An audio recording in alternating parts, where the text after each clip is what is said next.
Assalamualaikum warahmatullahi wabarakatuh.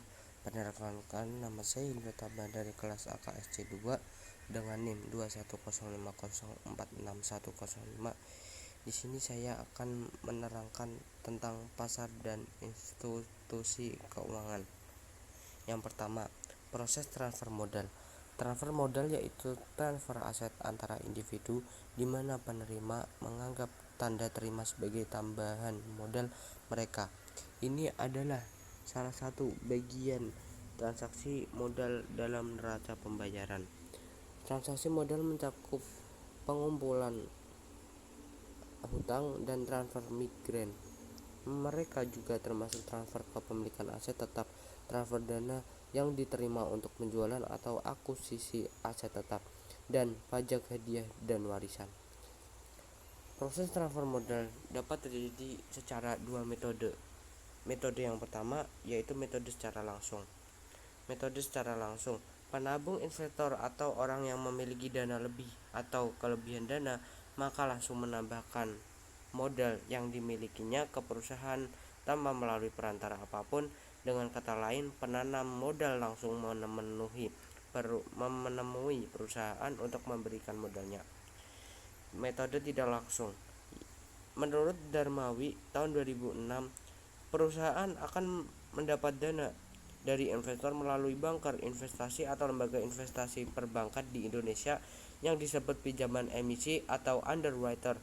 Biasanya yang menggunakan jasa ini adalah perusahaan yang ingin go public, biasanya juga mentransfer uang melalui bank. Yang kedua, ada pasar keuangan. Pasar keuangan adalah mekanisme pasar yang memungkinkan bagi seseorang atau koperasi untuk dengan mudah dapat melakukan transaksi penjualan dan pembelian dalam bentuk sekuritas keuangan seperti saham dan obligasi. Dalam sekuritas komoditas dimungkinkan dapat melakukan pembelian dan penjualan awal atas produk-produk sumber alam seperti produk pertanian dan pertambangan dan lain sebagainya. Yang A, ada karakteristik pasar keuangan. Yang pertama, pemenuhan dana jangka pendek. Yang kedua, mekanisme pasar uang ditekankan untuk mempertemukan pihak yang mempunyai kelebihan dana dan yang membutuhkan dana. Yang ketiga, tidak terkait pada tempat penentuan seperti pasar modal. Yang B, ada manfaat pasar keuangan.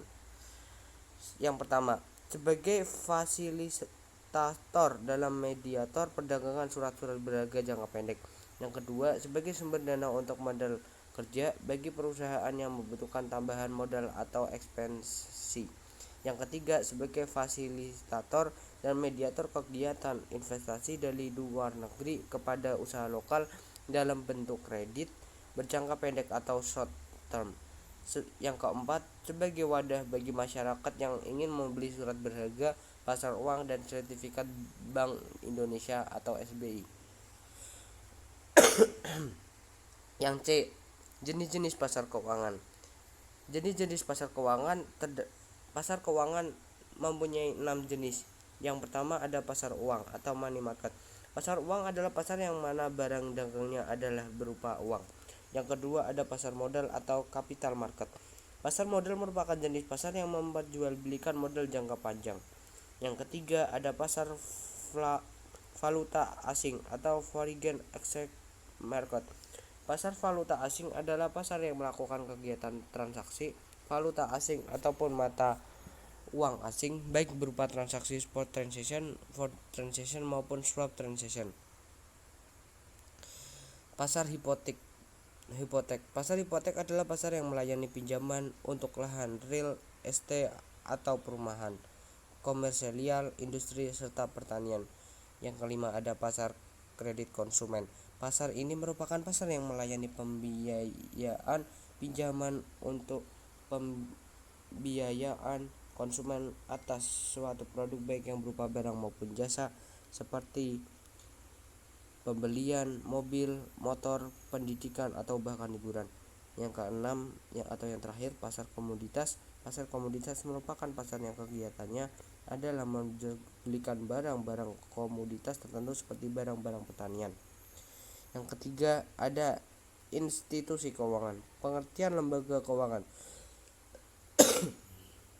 Lembaga keuangan merupakan suatu lembaga yang memberikan suatu produk di bidang keuangan serta memutar arus kas dalam suatu perekonomian. Umumnya kegiatan ekspresional dalam lembaga keuangan ini adalah mengumpulkan dana dari suatu masyarakat kemudian menyalurkannya lagi ke masyarakat yang membutuhkan.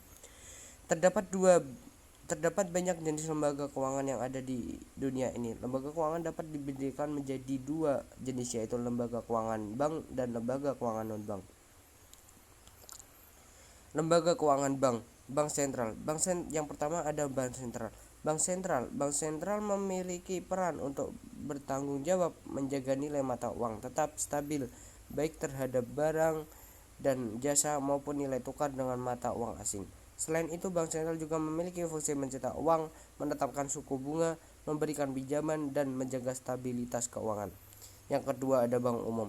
Bank umum memiliki fungsi utamanya ini menghimpun dan menyalurkan dana dari masyarakat dengan cara konvensional ataupun syariah. Selain itu, bank umum juga memiliki fungsi berupa layanan jasa keuangan seperti pengiriman uang hingga pembayaran sehingga masyarakat semakin dimudahkan dalam bertransaksi.